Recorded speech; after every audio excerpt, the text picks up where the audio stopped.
بسم اللہ الرحمن الرحیم۔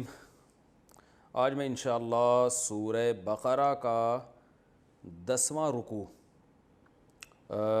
اس کی انشاءاللہ میں جو تفسیر باقی رہ گئی تھی وہ آپ کے سامنے پیش کروں گا۔ اس رکوع کا لفظی ترجمہ اور گرامر کے لحاظ سے ہم نے اس کو حل کر لیا تھا، اور آیت نمبر 85 یہ آیت نمبر 85 بھی 84 تک ہو چکا ہے۔ 85 نمبر آیت انشاءاللہ آج ہم پڑھیں گے اور اس کی تفسیر بیان ہوگی۔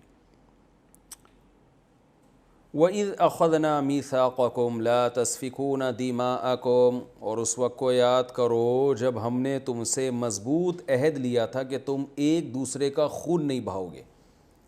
اس آیت کا ایک شان نزول ہے۔ اصل میں اللہ نے تورات میں بنی اسرائیل سے یہ بھی عہد لیا تھا، اور یہ سب آیتیں آج بھی موجود ہیں، کہ تم ایک دوسرے کا خون نہیں بہاؤ گے اور ایک دوسرے کو جلا وطنی پہ مجبور نہیں کرو گے، یعنی ایسا سلوک اگلے کے ساتھ نہیں کرو گے کہ وہ شہر چھوڑنے پر مجبور ہو جائے۔ تو یہ دو ایگریمنٹ اللہ تعالیٰ نے ان سے لیے تھے۔ ثم اقررتم، اللہ فرماتے ہیں تم نے اقرار بھی کیا کہ ہاں اللہ تو نے ہم سے ایگریمنٹ لیا ہے، وانتم تشہدون، اور تم اس پر گواہی بھی دیتے ہو۔ یعنی یہ بالکل ایسا ایگریمنٹ ہے جو اتنا واضح ہے کہ اس میں دو رائے نہیں ہو سکتی۔ جیسے کچھ چیزوں کو قرآن بہت اہتمام سے بیان کرتا ہے نا، اس میں مسلمانوں کا اتفاق ہو جاتا ہے، تو گویا یہ بھی بتا رہا ہے قرآن کہ تورات میں یہ ایگریمنٹ اتنے واضح لفظوں میں تھا اور اتنا وضاحت کے ساتھ تھا کہ اس میں یہودیوں کی دو رائے نہیں تھی۔ سب یہودی مانتے تھے کہ ہم پر ایک دوسرے کا ناحق قتل کرنا بھی حرام اور ایک دوسرے کو جلا وطنی پہ مجبور کرنا بھی حرام ہے۔ لیکن ہوا یہ، اب یہ اچھی طرح سمجھیں، جو سیرت پڑھنے والے لوگ ہیں نا ان کے سامنے ان قبائل کا تذکرہ بہت آتا ہے، تو اس لیے جو میں 4 قبیلوں کے نام بتاؤں گا وہ آپ نے یاد کرنے ہیں، تاکہ کبھی بھی آپ سیرت پڑھتے ہیں یا قرآن میں جو بہت سے واقعات ہیں نا ان کا ان قبائل سے بڑا گہرا تعلق رہا ہے، یعنی ان میں ان کا تذکرہ بہت آتا ہے، تو یہ ذہن میں رکھیں۔ انصار کے 2 قبیلے تھے، اوس اور خزرج۔ اوس خزرج یاد کر لیں، ان میں بنو نہیں لگا ہوا، یہ ذہن میں رکھیں، اس سے یاد رہے گا آپ کو۔ اوس اور خزرج، اوس الف سے آتا ہے تو وہ پہلے رکھ لیں، خزرج دوسرے نمبر پہ یاد کر لیں۔ ادھر یہودیوں کے 2 قبیلے تھے، ایک بنو نظیر اور ایک بنو قریظہ۔ بنو نظیر بھی کہتے ہیں، ضاد کے ساتھ ہے، نون ضاد یا اور را، اور بنو قریظہ قاف را یا زوئیں، توئیں کے اوپر نقطہ ہوتا ہے نا، زوا زوئیں یہ والا۔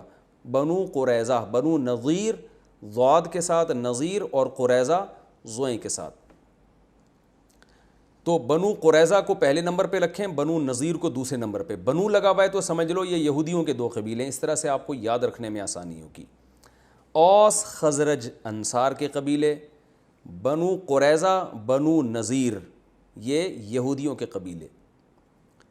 اب یہودیوں کے جو یہ 2 قبیلے تھے، ان میں جو بنو نظیر تھے بنو قریظہ پہلے، بنو نظیر بعد میں رکھیں۔ بنو قریظہ کی دوستی اور معاہدہ تھا اوس کے ساتھ، الف پہلے آتا ہے نا تو اوس، اس سے یاد رکھیں، اور ادھر بنو قریظہ پہلے کر دیں آپ۔ تو بنو قریظہ میں قاف آتا ہے، قاف میں 3 الفاظ ہیں نا، تو اوس میں بھی 3 ہے، اس سے یاد رکھنے میں آسانی ہوگی یہ کس سے کس کا ایگریمنٹ تھا۔ کچھ ایسے ہنٹس ہوتے ہیں جس سے تاریخ کو یاد رکھنا آسان ہوتا ہے، ورنہ آدمی ساری زندگی کنفیوژن میں ہی رہتا ہے، یہی نہیں یاد رہے گا کہ اوس یہودی تھا یا بنو قریظہ یہودی تھے۔ تو میں نے بتا دیا، ایک اشارہ یہ ہے، بنو یہاں لگا ہوا ہے تو وہ یہودی قبیلہ ذہن میں رکھیں، اور قاف اور اوس اس سے یاد رہے گا کہ بنو قریظہ میں قاف آتا ہے نا تو قاف کے اوس سے تعلقات تھے، یعنی دوستی تھی۔ جیسے ہمارے استاذ کہتے تھے قرآن مجید میں یہ لفظ بہت آیا ہے، سندس اور استبرق۔ سندس کہتے ہیں پتلے ریشم کو، باریک ریشم کو، استبرق کہتے ہیں موٹے ریشم کو۔ اب میں 4 سال تک یاد کرتا رہا موٹا ریشم پتلا ریشم، لیکن جب بھی قرآن میں آتا تو بھول جاتا استبرق پتلا والا ریشم ہے یا موٹا والا ریشم ہے، یہ تو یاد ہو جاتا ہے دونوں ریشم ہیں، لیکن موٹا کون سا ہے اور پتلا والا ریشم کون سا یاد نہیں رہتا۔ تو ہمارے استاذ نے کہ ایک طریقہ ہے، استبرق، یہ کتنا موٹا لفظ ہے نا، استبرق، تو سمجھ لو یہ موٹا ریشم ہے، اور سندس سین آ رہا ہے، پتلا ریشم ہے، یہ لفظ ہی ایسا پتلا پتلا سے لگ رہا ہے نا، تو استبرق موٹا موٹا لگ رہا ہے نا، قوف کتنا گاڑا لفظ ہے. تو اسی طرح عربی میں ایک لفظ استعمال ہوتا ہے رمل. رمل کہتے ہیں جو ہم طواف کے دوران پہلے 3 چکروں میں سینہ اکڑ کے چلتے ہیں نا، اچھل اچھل کے، اس کو رمل. اور رمل عربی میں ریت کو کہتے ہیں. اب اکثر لغت کے طلباء کو، عربی ادب کے طلباء کو یاد نہیں رہتا ریت رمل ہے یعنی میم پہ جزم ہے، اور رمل جو حرکت کر کے ہم چلتے ہیں. تو یہ رمل کون سا ہے اور رمل کون سا ہے، دونوں لفظ گڈ مڈ ہو جاتے ہیں. تو اس کا بھی ہمارے استاذ نے بتایا بھائی دیکھو رمل میں ہم سینہ کڑا کے چلتے ہیں اچھل اچھل کے، تو رمل میں میم پہ حرکت ہے، تو یہ حرکت ہو رہی ہے. اور رمل میں میم پہ سکون ہے، جزم ہے، سکون. ریت آرام سے پڑی ہوئی ہوتی ہے، زیادہ ہل نہیں رہی ہوتی. تو اس سے اس قسم کے اشاروں سے نا ایک جیسے الفاظ کو یاد کرنا آسان ہو جاتا ہے. تو اسی طرح آپ نے کیا کرنا ہے، اوس، یہ تھے بنو قریظہ. قریظہ میں قاف آتا ہے، تو اوس کے تعلقات تھے بنو قریظہ کے ساتھ، اور خزرج اس کے تعلقات تھے بنو نذیر کے ساتھ. اب ظاہر ہے جب بنو قریظہ کو آپ نے اوس سے ملا دیا تو اب وہ اسی کے ساتھ ہی ملے گا. تو ان دونوں کے آپس میں ایگریمنٹ تھے.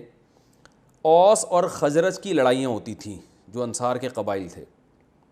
جب اوس اور خزرج کی لڑائی ہوتی تو بنو قریظہ اوس کا ساتھ دیتے، اور اوس جو کہ یہودی بھی نہیں تھے، اہل کتاب بھی نہیں تھے، پھر بھی اوس کا ساتھ دے کے نقصان پہنچاتے اپنی قوم. جو بنو نذیر، وہ تو یہودی تھے نا، بنو نذیر کو نقصان پہنچاتے اور جنگوں میں ان کے قتل کرتے.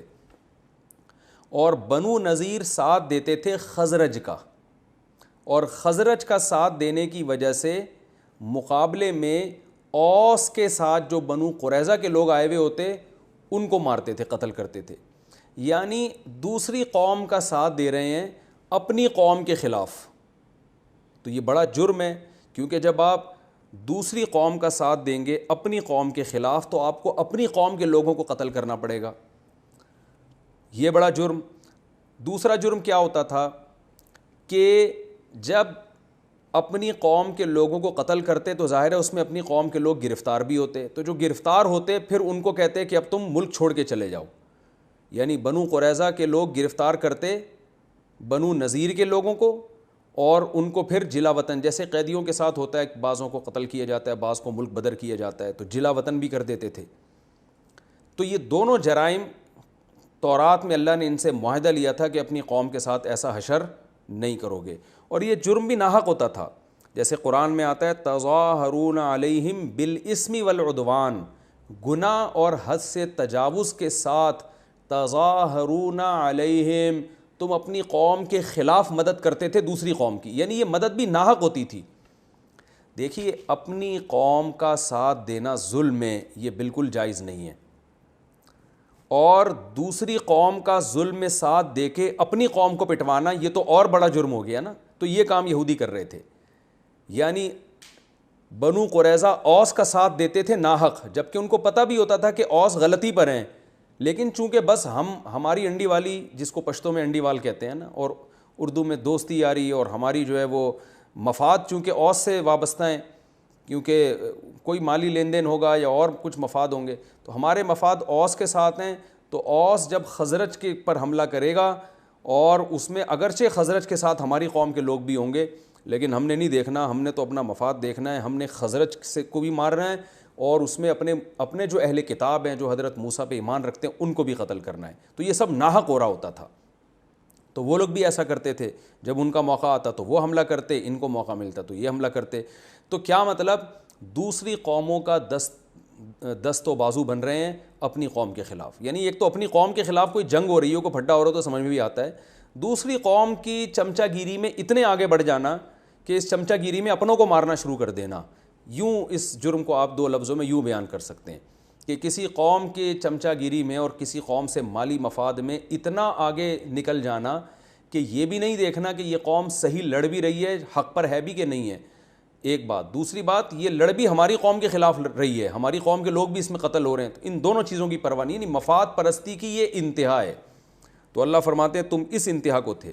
لیکن انگلی کٹا کے شہیدوں میں نام لکھوانے کے لیے کیا کرتے تھے کہ جب قیدی آتے نا ان کے پاس، جیسے بنو قریظہ نے اوس کا ساتھ دیا، جنگ میں بنو نذیر کے لوگ بھی گرفتار ہو کے آ گئے، تو اب یہ کیا کرتے تھے، بعض قیدیوں کو فدیہ دے کے چھڑا دیا کرتے تھے، فدیہ یعنی پیسے ویسے دے کے، کہ یہ چونکہ اہل کتاب ہیں، ہماری قوم کے لوگ ہیں، یعنی یہودی ہیں، قوم سے مراد بنو نذیر بنو قریظہ تھے تو الگ الگ قبیلے لیکن قوم تو ایک ہی تھی نا، کہ چونکہ یہ ہمارے لوگ ہیں تو تورات میں اللہ نے ہمیں حکم دیا ہے کہ جب قیدی آیا کریں تو فدیہ دے کے ان کو چھڑا دیا کرو، یعنی قیدیوں کو چھڑوانا بہت بڑی عبادت ہے، تو ہم اس عبادت کا فریضہ سر انجام دیں گے اور ہم قیدیوں کو چھڑوانے کی کوشش کریں گے۔ تو اللہ فرماتے ہیں کہ جو بڑا جرم ہے قتل کرنا اور جلا وطنی کرنا، اس میں تمہیں تورات نظر نہیں آ رہی، اور جو بہت آخر میں آسان حکم تھا کہ کچھ پیسے دے کے اپنے قیدی کو چھڑا لینا، اس میں تم تورات کا حوالہ دیتے ہو کہ ہم یہ کام اللہ کی رضا کے لیے کر رہے ہیں، کیونکہ اللہ نے حکم دیا ہے تورات میں کہ قیدیوں کو چھڑانا بہت بڑی عبادت ہے، تو ہم اس عبادت کو کریں گے۔ تو اللہ فرماتے ہیں اس کو چھڑانا جہاں عبادت ہے تو اس کو پکڑنا کہاں سے، وہ بھی تو اللہ نے منع کیا ہے، تو پکڑتے کیوں ہو ان کو، ایسے کام کیوں کرتے ہو کہ وہ قید میں آئیں تمہاری۔ یعنی اس کی مثال ایسے ہے جیسے آپ پرندے پکڑ کے پنجروں میں ڈالیں، لوگ کر رہے ہوتے ہیں نا یہ کہ پرندے پکڑ کے پنجروں میں ڈالتے ہیں، پھر کوئی مصیبت آتی ہے تو پرندے آزاد کرتے ہیں کہ صدقے کا ثواب ملے گا، تو بھائی پکڑا بھی تو تم نہیں تھا نا اس کو۔ اور اس کی آسان مثال، آپ نے کیا کیا، لوگوں پہ ظلم کر کے ان کو قید کر لیا، اب جب بھوک لگتی ہے تو آپ ان کو کھانا کھلاتے ہیں، اور کہتے ہیں قرآن میں بھوکوں کو کھانا کھلانے میں آتا ہے کہ بڑا ثواب ہے، تو قرآن میں جہاں بھوکوں کو کھانا کھلانے کا ثواب ہے، وہاں لوگوں کو جیل میں بلا ناحق ڈالنا اور قید کر دینا اور ان کو اس مقام تک لانا کہ وہ کھانے پینے میں آپ کے محتاج ہو جائیں، یہ بھی تو حرام ہے نا۔ تو اس بات کو قرآن مجید بیان کر رہا ہے کہ تم یہاں تک نوبت آنے کیوں دیتے ہو کہ اگلا گرفتار ہو جائے، تمہارے رحم و کرم پہ آئے اور تم پھر فدیہ دے کے اس کو آزاد کرنے کا ثواب حاصل کرو، یہ کون سے ثواب کی قسم ہے؟ تو اس کو قرآن نے بیان کیا، وَإِذْ أَخَذْنَا مِيثَاقَكُمْ، اس وقت کو یاد کرو جب اللہ نے تم سے عہد لیا، لا تسفکون دماءکم، ایک دوسرے کا خون نہیں بہاؤ گے، ولا تخرجون انفسکم من دیارکم، اپنی جانوں کو، یعنی اپنی قوم کے لوگوں کو قرآن نے اپنے ہی آپ سے تعبیر کیا ہے کہ اپنی قوم ہی کمزور ہوتی ہے نا، اس سے خود بھی کمزور ہو جاؤ گے، تو اپنے آپ کو یعنی اپنی قوم کے لوگوں کو جلا وطنی پہ مجبور نہیں کرو گے، تم نے اقرار بھی کیا، تم اس پر گواہ بھی ہو، ثم انتم ہؤلاء، اللہ فرماتے ہیں پھر تم ہؤلاء یہ ہو، یعنی گویا اللہ بنو نذیر اور بنو قریظہ کی طرف اشارہ کر کے بتا رہے ہیں کہ یہ تمہاری حرکتیں تو آج مدینہ میں تم اپنی آنکھوں سے دیکھ رہے ہو کہ تورات کے حکام کی دھجیاں اڑا رہے ہو، ثم انتم، پھر تم لوگ ہؤلاء ایسے ہو، جو یعنی یہ کوئی تاریخی واقعہ ہم بیان نہیں کر رہے کہ ماضی میں تم نے یہ کیا، اب تم یہ کر رہے ہو، اب تم تورات کی دھجیاں اڑا رہے ہو، کس طریقے سے، تقتلون انفسکم، اپنے جانوں کو یعنی اپنی قوم کے لوگوں کو قتل بھی کرتے ہو،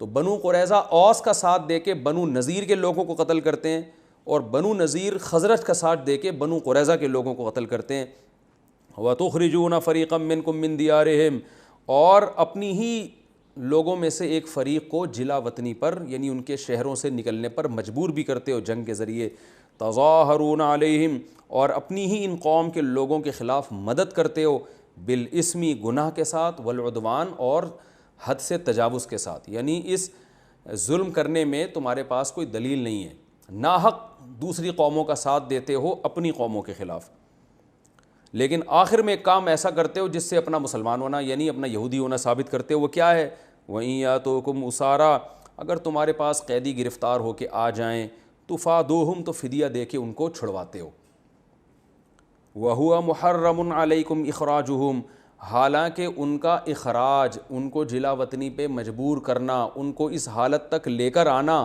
یہ بھی تو تم پر حرام تھا نا۔ میں نے جو مثال دی ہے اس سے یہ آیت سمجھ میں آئے گی کہ آپ ایک کسی شخص کو قید کر کے ناحق جیل میں ڈال دیتے ہیں، اور پھر جناب اس کو کھانا کھلا کے یا اس کو چھڑوانے کی کوشش کر رہے ہیں کہ تھوڑے سے پیسے دے کے اس کو چھوڑ دو، اور کوشش کو یہ کہہ رہے ہیں کہ دیکھو میں کتنا نیک آدمی ہوں، تو یہ کیا بات ہے کہ آپ نے اس کو یہاں تک لائے کیوں؟ تو اللہ فرماتے ہیں کہ اپنا مسلمان ہونا تم اس طرح سے ثابت کرتے ہو، یعنی یہودی ہونا، کہ قیدیوں کو فدیہ دے کے چھڑوانے کی کوشش کرتے ہو، حالانکہ تم پر ان کا اخراج، یعنی یہ عمل کہ جلا وطنی پر مجبور کرنا اور یہ جو حالات ہوئے قتل و غارت، یہ سب کچھ تم پر حرام تھا، تو یہ کیا بات ہے، افتؤمنون ببعض الکتاب، کیا تم کتاب کے کچھ حصے پر ایمان رکھتے ہو، وتکفرون ببعض، اور کچھ حصے کا انکار کرتے ہو. یعنی تورات کی وہ آیتیں جس میں یہ آتا ہے کہ قیدیوں کو چھڑوانا بہت بڑی عبادت ہے، ان آیتوں پر تم عمل سے یہ ثابت کر رہے ہو کہ تمہارا صرف ان آیتوں پر ایمان ہے، اور وہ آیتیں جن میں ان کو قید کرنا یا جلا وطنی پر مجبور کرنا، اس عمل کو حرام قرار دیا گیا ہے، ان آیتوں کا تم کیا کر رہے ہو، انکار. تو اللہ فرماتے ہیں فما جزاء من یفعل ذلک منکم، بتاؤ تم میں سے جو شخص یہ کام کرے، یعنی آدھی تورات پر ایمان رکھے اور آدھی پر ایمان نہ رکھے، تو اس کا بدلہ کیا ہونا چاہیے، الا خزی فی الحیات الدنیا، سوائے دنیا میں ذلت کے. یعنی تو منافقت ہے نا، کہ تورات سے اپنا رشتہ بھی ختم نہیں کر رہے کیونکہ تمہیں بہت سارے مفاد تورات سے وابستہ ہیں. اہل کتاب جب کہلاتے ہو تو بہت سارے تمہیں فائدے حاصل ہوتے ہیں، تم پڑھے لکھے کہلاتے ہو، تم پیغمبروں پر ایمان والے کہلاتے ہو، تو اس کے لیے جو آسان احکام تھے وہ تم نے عمل کر لیے تاکہ لوگ یہ کہیں کہ تم جناب تورات پر عمل کرتے ہو، اور تو مشکل احکام تھے وہ تم نے بالکل چھوڑ دیے. تو بتاؤ ایسے لوگوں کا کیا بدلہ ہونا چاہیے سوائے دنیا میں ذلت کے. وَيَوْمَ الْقِيَامَةِ يُرَدُّونَ إِلَىٰ أَشَدِّ الْعَذَابِ، اور قیامت کے دن ان لوگوں کو اس سے بھی زیادہ سخت عذاب میں مبتلا کیا جائے گا. تو دنیا میں ان کو ذلت ملی، وہ یہ کہ مسلمانوں کے جب حملے ہوئے بنو نذیر اور بنو قریظہ پر ان کو شکست ہوئی اور خود جلا وطنی پر مجبور ہوئے سب کے سب، اور آخرت میں اس سے زیادہ سخت عذاب ہے. وَمَا اللَّهُ بِغَافِلٍ عَمَّا تَعْمَلُونَ، اللہ فرماتے ہیں جو کچھ تم کر رہے ہو اللہ کسی عمل سے بھی غافل نہیں ہے. اولئک الذین اشتروا الحیاۃ الدنیا بالآخرہ، فرمایا یہ ہیں وہ لوگ جنہوں نے آخرت چھوڑ کر دنیا خرید لی، دنیا کے مفاد کے پیچھے چلتے ہیں. فلا یخفف عنہم العذاب، کیونکہ انہوں نے دنیا بس ان کو چاہیے، آخرت ان کو بالکل بھی نہیں چاہیے، لہذا آخرت ان کو بالکل بھی نہیں ملے گی، اور اس کی صورت یہ ہوگی کہ آخرت میں عذاب ان پر کم نہیں ہوگا، بڑھایا جائے گا. اللہ کہے گا دنیا میں جو مزے اڑانے تھے تم نے اڑا لیے، ولا ہم ینصرون، اور نہ ان کی مدد کی جائے گی. یہ ہمارا 10واں رکوع ختم ہوا. اب اس رکوع میں جو اسباق ملتے ہیں ہمیں، میں نمبر وار مختصراً بیان کر کے پھر 11ویں رکوع کی طرف چلتا ہوں. پہلی بات ہمیں یہ پتہ چلی کہ تورات میں اللہ نے بنی اسرائیل سے عہد لیا تھا اللہ کے سوا کسی کی عبادت نہیں.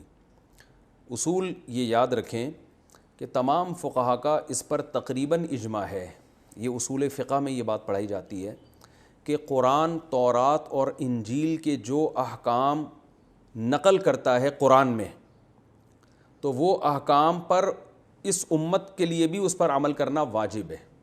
اس کو کہتے ہیں شرائع من قبلنا، ہم سے پہلے جو امتیں گزری ہیں ان کے جو احکام تھے ہم بھی شرعاً ان احکام کے مکلف ہیں. تھوڑی گاڑی اردو استعمال کر رہا ہوں.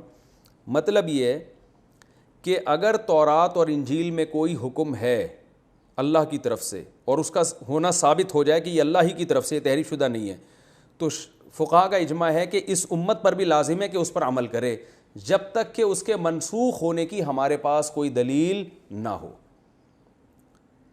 اگر وہ منسوخ ہونے کی کوئی دلیل نہیں ہے تو چونکہ وہ اللہ کا حکم ہے لہذا اس امت پر بھی اس پر عمل کرنا واجب ہے.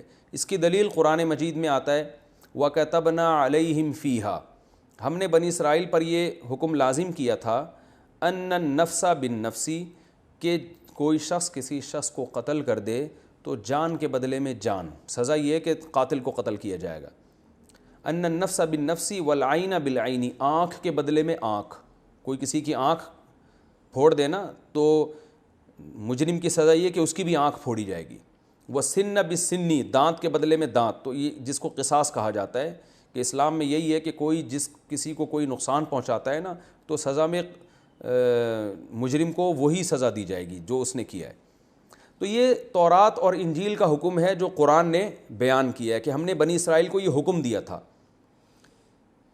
آگے قرآن میں یہ نہیں ہے کہ یہی حکم ہم مسلمانوں کو بھی دے رہے ہیں، لیکن پوری امت کے فقہا کا اجماع ہے کہ مسلمانوں کا بھی یہی حکم ہے، کیونکہ اللہ نے تورات اور انجیل کا حکم قرآن میں بیان کیا اور پھر اس پہ رد نہیں کیا کہ اب اس امت مسلمہ کو یہ حکم نہیں دیا جا رہا بلکہ یہ چینج کیا جا رہا ہے، کہیں بھی نہیں ہے.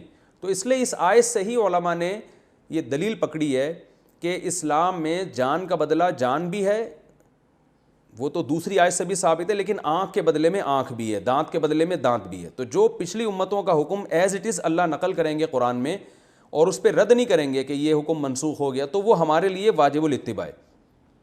تو اس سے صاف پتہ چلتا ہے اسی اصول کے روشنی میں کہ قرآن جب حکم دے رہا ہے کہ ہم نے بنی اسرائیل سے یہ ایگریمنٹ لیا تھا، اور قرآن اس ایگریمنٹ کو بیان کر کے رد نہیں کر رہا کہ یہ ایگریمنٹ منسوخ ہو گیا ہے، تو اس سے پتہ چلتا ہے کہ یہ حکم ہمارے لیے بھی ہے، تو ہم سے بھی یہ ایگریمنٹ لیا جا رہا ہے۔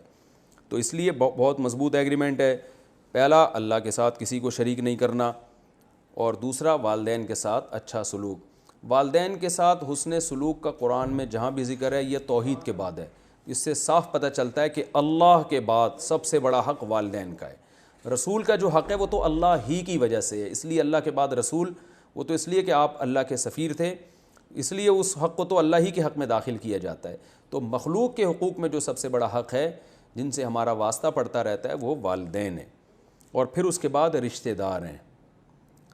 تو یہ ایگریمنٹ کو آج غیر مسلموں نے اڑا دیا۔ اب دیکھیں، غیر مسلموں کے اچھا سلوک تو وہ کرتے ہیں، لیکن اس میں رشتہ دار اور غیر رشتہ دار کا فرق نہیں کرتے، جبکہ اسلام چونکہ فیملی سسٹم کا قائل ہے، خاندانی نظام کو مضبوط دیکھنا چاہتا ہے، اس لیے قرآن میں جگہ جگہ ہے وَأُولُو الْأَرْحَامِ بَعْضُهُمْ أَوْلَىٰ بِبَعْضٍ، کہ رشتہ داروں کا حق دوسروں کی نسبت زیادہ ہے۔ تو یہ حکم بھی ہے، تو ہمیں اپنے گریبان میں جھانک کے دیکھنا چاہیے کہ ہم رشتہ داروں کو دوسروں پہ ترجیح دیتے ہیں یا نہیں۔ اور رشتہ داروں سے اچھے سلوک کا حکم قرابت کی وجہ سے ہے، تو جو جتنا قریبی ہوگا اس کا حق اتنا ہی زیادہ ہوگا۔ اسی طرح معاشرے میں یتیموں کے ساتھ، آپ کے بھائی کا انتقال ہو گیا، اللہ نہ کرے اس کے چھوٹے یتیم بچے ہیں، اس کے ساتھ آپ کو دوسروں کی نسبت اضافی اچھا سلوک کرنا پڑے گا، اور مسکینوں کے ساتھ، غریبوں کے ساتھ دوسروں کی نسبت زیادہ خیال کرنا پڑے گا۔ آپ کے ریلیٹیوز میں دولت مند بھی ہیں، غریب بھی ہیں، تو غریبوں کی ضرورت کا آپ کو دوسروں کی نسبت زیادہ خیال کرنا پڑے گا۔ یہ سب احکامات ہیں جو تمام شریعتوں میں اللہ نے دی ہیں۔ اور آج ہم دیکھیں فروعی اختلافی مسائل میں الجھے ہوئے ہیں، رفع الیدین، ٹانگیں چوڑی نہیں کرنا، کرنی ہے، زور سے آمین، آہستہ آمین، جو بڑے بڑے ایگریمنٹ اللہ نے لیے ہیں ان کو آج ہم نے اپنی زندگیوں سے نکال دیا۔ وَقُولُوا لِلنَّاسِ حُسْنًا، اور اللہ نے حکم دیا لوگوں سے اچھے انداز میں بات کرنی ہے۔ تو یہ حکم آج مسلمان بھی اس میں عمل نہیں کر رہے، بات کرتے ہیں تو ایسے جیسے لٹھ مار رہے ہیں، اور بات بھی ٹھیک نہیں ہوتی۔ ہم سب اپنے گریبان میں جھانک کے دیکھ لیں۔ اور اس میں اللہ نے یہ بھی حکم دیا کہ صرف مخلوق کے حقوق نہیں ہے، نماز بھی قائم کرنی ہے، زکوٰۃ بھی دینی ہے۔ تو صحیح مومن وہی ہوگا جو مخلوق کا بھی حق ادا کرے گا اور اللہ کا بھی حق ادا کرے گا۔ یہ ایک بات ہمیں پتہ چلی۔ دوسری بات ہمیں یہ پتہ چلی کہ قتل کرنا تو ویسے بھی بہت بڑا جرم ہے۔ قرآن میں آتا ہے من قتل نفسا بغیر نفس، جس نے کسی کو ناحق قتل کیا فکأنما قتل الناس جميعا، گویا ساری انسانیت کو قتل کر دیا۔ اور ایک اور مقام پر آتا ہے کہ کوئی کسی بھی مومن کو قتل کرے گا تو اللہ کا اس پہ بہت بڑا غضب ہوگا۔ یہ آیتیں ہم انشاءاللہ پڑھیں گے۔ لیکن یہ پتہ بھی چلتا ہے کہ اپنی قوم کے لوگوں کو ناحق قتل کرنا یہ زیادہ بڑا جرم ہے۔ وَإِذْ أَخَذْنَا مِيثَاقَكُمْ، اس والی آیت سے پتہ چلتا ہے۔ اور اللہ نے یہودیوں سے یہ عہد لیا تھا کہ اپنی قوم کو جلا وطن بھی نہیں کرو گے، قتل بھی نہیں کرو گے۔ تو یہ عہد میں نے جو اصول ابھی بیان کیا، اس اصول سے پتہ چلتا ہے کہ یہ عہد ہم سے بھی لیا جا رہا ہے، کیونکہ پچھلی امتوں کا کوئی حکم اللہ جب نقل کریں گے تو ہم بھی اس کے مخاطب ہوں گے۔ تو ہم جو ریاستی سطح پہ، حکومتی سطح پہ دوسرے ملکوں کا ہم نوا بن کے اپنے لوگوں کو مارنا شروع کر دیتے ہیں، یہ جرم بھی اس آیت میں داخل ہے، اور ہم سے بھی یہ جرائم ہوئے ہیں، اللہ تعالیٰ ہمیں معاف کرے۔ اور یہ ہماری یعنی ہم سے مراد ہماری قوموں سے بھی یہ جرائم ہوئے ہیں کہ دوسروں کا دستے بازو بن کر اپنے لوگوں کو مروانا اور ان کو جلا وطنی پہ، عافیہ صدیقہ دیکھیں، جلا وطنی پہ ہی تو مجبور ہے بیچاری۔ تو یہ سارے بڑے بڑے جرائم ہیں جن کو قرآن مجید نے بہت بڑا جرم قرار دیا ہے۔ وَإِذْ أَخَذْنَا مِيثَاقَكُمْ لَا تَسْفِكُونَ دِمَاءَكُمْ۔ ہاں یاد رکھو، اگر کوئی بین الاقوامی مجرم ہے اور بین الاقوامی مجرم ہونے کی بیس پر اس کو بین الاقوامی عدالت کے حوالے کیا جاتا ہے تو پھر وہ اس آیت میں داخل نہیں ہے، کیونکہ قرآن نے یہاں کہہ دیا تظاہرون علیہم بالاسم والعدوان، اپنی قوم کے خلاف دوسری قوم کی ناحق مدد کرتے ہو، ناحق مدد۔ تو اگر وہ آپ کی قوم میں کوئی مجرم ہے اور واقعی بین الاقوامی مجرم ہے تو پھر ایسے کو سزا دینا یا جس کے ساتھ اس نے زیادتی کی ہے اس کے حوالے کر دینا تو یہ بالکل جائز ہے، چاہے وہ غیر مسلم ہی کیوں نہ ہو، غیر مسلم کے بھی حوالے ایسے موقع پہ کیا جا سکتا ہے۔ تو یہ اس میں داخل نہیں ہے. ناحق مدد کرنا حرام ہے, ناجائز ہے کہ آپ دوسری قوم کا ناحق ساتھ دیں, وہ ظلم پر ہو اور آپ ظلم میں اس کا ساتھ دے کے اپنی قوم کو قتل کرنا شروع کر دیں, یہ اس سے بھی بڑا جرم ہے. ایک اور علمی نقطے کی بات جسے ہم تیسری بات کہہ سکتے ہیں وہ یہ بھی پتہ چلتی ہے کہ اللہ نے کیا فرمایا کہ یہودی کیا کرتے تھے, تورات اور انجیل پر, تورات پر عمل کرنے کے لیے قیدیوں کو فدیہ دے کے چھڑا دیتے تھے اور بڑی بغلیں بجاتے تھے کہ ہم کیا ہیں, دیکھو ہم تورات پر عمل کرتے ہیں. تو بڑا جرم کیا کر رہے ہیں کہ گرفتاری پر مجبور کر رہے ہیں, جنگ کر رہے ہیں اپنی قوم کے خلاف. تو یاد رکھو اس کا یہ مطلب نہیں ہے کہ آپ اگر اسلام کے مشکل احکام پر عمل نہیں کر سکتے تو آسان پر بھی عمل نہ کریں. یعنی ایسا نہ ہو کہ آپ اس کا یہ مطلب سمجھیں کہ اسلام میں کچھ مشکل احکام ہیں, کچھ آسان احکام ہیں, تو ہم آسان پر عمل کرتے ہیں, مشکل پر نہیں کرتے تو ہم بھی اسی وعید میں داخل ہوں گے. نہ, یہ مطلب نہیں ہے. آیت کا مطلب یہ ہے کہ مشکل حکم کو چھوڑ دینا اور آسان پر صرف اس نیت سے عمل کرنا تاکہ لوگ ہمیں دیندار سمجھیں اور یہ سمجھیں کہ ہم قرآن پر, سنت پر عمل کرتے ہیں اور ہمارا معاشرے میں ایک مقام رہے دکھانے کے لیے. اس نیت سے مشکل حکم کو چھوڑ کے آسان پر عمل کرنا یہ منافقت ہے کہ آپ اپنا اسلام سے اتنا رشتہ رکھیں کہ لوگ آپ کو عزت دیں, آپ کی رسپیکٹ کریں اور آپ کو روحانی پیشوا سمجھیں, دم درود کرواتے رہیں آپ سے, جیسے کہ جاہل پیر کرتے ہیں. نمازوں کی یہ پابندی نہیں کرتے جاہل پیر, خواتین سے یہ پردہ نہیں کرتے. درود شریف کی کثرت آپ کو بعض میں نظر آئے گی, یہ شو کرنے کے لیے کہ ہم عشق رسول میں مبتلا ہیں. اور درود شریف ہم اس لیے پڑھتے ہیں کہ نبی نے درود شریف کا حکم دیا, تو نبی نے یہ بھی تو حکم دیا ہے کہ پردہ کرو. خواتین جو بے پردہ تمہارے سامنے آ کے صبح شام بیٹھتی ہیں غلط ہے. نبی نے یہ بھی تو حکم دیا کہ جماعت سے نماز پڑھو. تو یہ وہ لوگ ہیں جو عشق رسول کو کیش کراتے ہیں دنیاوی مفاد میں. تو یہ لوگ اس آیت کا پورا مصداق ہیں. جاہل روحانی پیر آپ نے دیکھے ہوں گے نا کہ شریعت کے جتنے بھی احکام ہیں جن پہ چلنے میں ان کو مشکل ہوتی ہے وہ عمل نہیں کرتے. لیکن اگر بالکل ہی شریعت کو چھوڑ دیں تو لوگ کہیں گے یار یہ تو ان میں تو عشق رسول ہی نہیں ہے, یہ تو قرآن سے محبت ہی نہیں کرتے. تو کچھ 2-4 احکام کو انہوں نے پکڑا ہوا ہے جو قرآن ہی کے حکم ہیں, لیکن اس پکڑنے کا مقصد اللہ کو راضی کرنا نہیں ہے.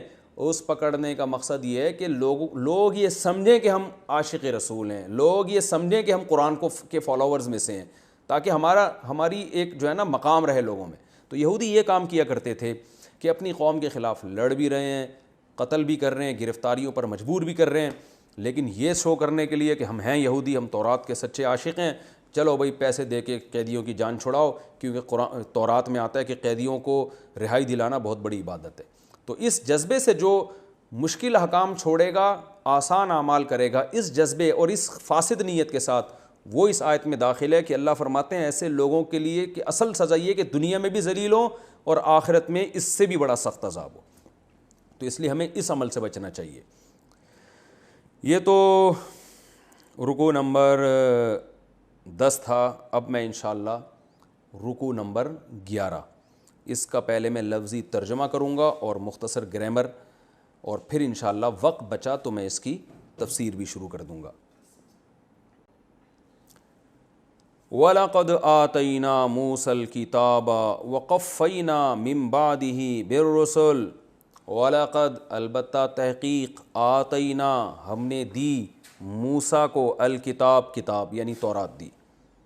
وَقَفَّيْنَا, قفینا سبحنا کی طرح, قفیا یقفیو, سبحا یسبح کی طرح. قفیا کو قفا پڑھا جاتا ہے, یقفیو کو یقفی پڑھا جاتا ہے. قفینا سبحنا ضربنا کی طرح. قفا اصل میں گدی کو کہتے ہیں, یہ جو پیچھے گدی ہوتی ہے نا, تو قفینا کا معنی ہوتا ہے کسی کے گدی کے پیچھے کسی کو لانا. تو لفظی مطلب تو یہ ہے, لیکن عربی میں یہ اس معنی میں استعمال ہوتا ہے کسی کے پیچھے کسی کو لانا, یہ مطلب ہوتا ہے. تو اللہ فرماتے ہیں قفینا من بعدہ, ہم موسیٰ کے بعد لے کر آئے, بالرسل بہت سے پیغمبروں کو, پے در پہ, یعنی گدی کے پیچھے کا اردو میں اب ظاہر ہے لفظی ترجمہ تو نہیں ہوتا نا, تو اس کا با محاورہ ترجمہ کیا ہوگا, ہم نے موسیٰ کو کتاب دی اور من بعدہ موسیٰ کے بعد بالرسل ہم بہت سے پیغمبروں کو قفینا موسیٰ کے بعد لائے پے در پہ, کیونکہ کوئی چیز گدی کے پیچھے ہوتی نا, پے در پہ لائن لگا کے آ رہی ہوتی, یعنی لائن سے بہت سارے پیغمبر ہم نے موسیٰ کے بعد بھیجے. وآتینا, اچھا لفظی ترجمہ یاد رہے گا آپ نے جب اس آیت کا ترجمہ کرنے کیسے کرنا ہے, ہم نے موسیٰ کو کتاب دی اور موسیٰ کے بعد بہت سے رسول پے در پہ بھیجے. یہ مطلب ہوگا اس کا. اب پے در پے کا ہی مطلب نہیں پتہ تو پھر میں کیا کر سکتا ہوں. وَآتَيْنَا اور ہم نے دی عیسیٰ ابن مریم کو. وَآتَيْنَا عیسیٰ ابن مریم, عیسیٰ جو مریم کے بیٹے تھے ان کو عطا کی البینات, بہت سارے دلائل. بین واضح دلائل. بینات کا لفظ بہت آیا قرآن میں. وَأَيَّدْنَاهُ أَيَّدَ يُؤَيِّدُ تَأْيِيدًا سَبَّحَ يُسَبِّحُ تسبیحاً. تائید کسے کہتے ہیں بھائی؟ فلاں کی تائید کی ہے, تائید میں بیان دیا ہے, یعنی کسی کو قوت دینا. آپ جب کسی کی تائید کرتے ہیں تو اس کا مطلب آپ اس کو تقویت دے رہے ہوتے ہیں, قوت بخش رہے ہوتے ہیں, اس کو موٹیویٹ کر رہے ہوتے ہیں. تو اللہ فرماتے ہیں وَأَيَّدْنَاهُ اور ہم نے عیسیٰ کو تقویت دی, ہم نے عیسیٰ کو مضبوط کیا, ہم نے عیسیٰ کی مدد کی. بروح القدس, روح کا معنی روح, قدس کا معنی مقدس, مقدس روح کے ذریعے. مقدس روح سے مراد ہے جبریل علیہ السلام. حضرت جبریل کو جو فرشتے تھے ان کو مقدس روح اس لیے کہا جاتا ہے کہ روح کا کام ہوتا ہے آپ کی باڈی کو زندگی دینا. تو ہماری جسم والی باڈی کی زندگی کے لیے جو چیز ہمارے اندر ہے وہ بھی روح ہے, اور جبریل علیہ السلام ہماری روحانی زندگی کی حیات کا ذریعہ ہیں. دیکھیں ہماری جسمانی زندگی کی حیات کا ذریعہ جو چیز ہے وہ بھی روح ہے, اور ہماری روحانی زندگی کی حیات کا ذریعہ جبریل ہیں, کیونکہ جبریل پیغمبروں کو وحی لے کر آتے تھے پیغمبروں کے پاس, اور وحی کے ذریعے ہمیں روحانی زندگی ملتی ہے. تو اس لیے جبریل علیہ السلام کا لقب ہی روح ہے, اور مقدس روح اس لیے کہ وہ زندگی بھی اچھی زندگی ملتی ہے, پاکیزہ تعلیمات لے کر آتے ہیں. روح کی بھی دو قسمیں نا, خبیث روح اور اچھی روح. تو اچھی روح ہماری باڈی میں پیدا ہوتی ہے, اس کو تقویت ملتی ہے تو جبریل کی تعلیمات کی وجہ سے, اس لیے ان کو روح القدس کہا گیا ہے. روح امین بھی کہا گیا ہے کہ امانت والی روح, کیونکہ وہ اللہ کے پیغام میں خیانت نہیں کرتے تھے. آفا کلما, آ کا معنی کیا, فا کا معنی تو, کلما کا معنی جب بھی. آفا کلما تو کیا جب بھی, جاءکم آئے گا تمہارے پاس, رسول کوئی ایسا رسول, رسول میں تنوین ہے نا, رسول لام دو پیش لن, تو یہ جو تنوین جب بھی آتی ہے نا, میں نے بتایا اس کا ترجمہ ہوتا ہے کوئی یا کسی یا ایک, اس طرح سے ہوتا ہے. آفا کلما جاءکم رسول تو کیا جب بھی تمہارے پاس کوئی رسول آئے گا, بی ما موصولہ ہے, ان چیزوں کے ساتھ, لا تہوا انفسکم جن چیزوں کو تمہارے نفس قبول نہیں کرتے. ہوا اصل میں خواہش کو کہتے ہیں.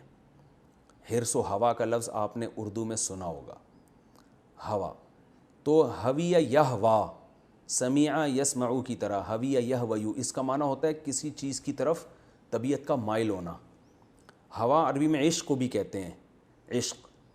تو ہوی یہوا طبیعت کا کیا ہونا, مائل ہونا. اور یہ تہوا تے اس لیے لگا ہے کہ مؤنث کا صیغہ ہے, جیسے ہے نا یضربو, یضربانی, یضربونا, تضربو مارتی ہے یا مارے گی وہ ایک عورت. تو نفس کی جمع انفس آتی ہے, اور نفس کا لفظ چونکہ مؤنث ہے اس لیے یہویو کے بجائے تہویو استعمال ہو رہا ہے, اور تہویو کو پڑھا جاتا ہے تہوا. اب ترجمہ کرتے ہیں دوبارہ. آفا کلما تو کیا جب بھی, جاءکم رسول کوئی رسول آئے گا تمہارے پاس, بیما ان چیزوں کے ساتھ, چیزوں سے مراد تعلیمات ہے, ان تعلیمات کے ساتھ, لا تہوا انفسکم جن کو تمہارے نفس پسند نہیں کرتے. ایسے احکامات آ گئے جن کو تمہارے نفس پسند نہیں کر رہے, مشکل احکام. استکبرتم, استکبرتم اصل میں تھا استکبرتم,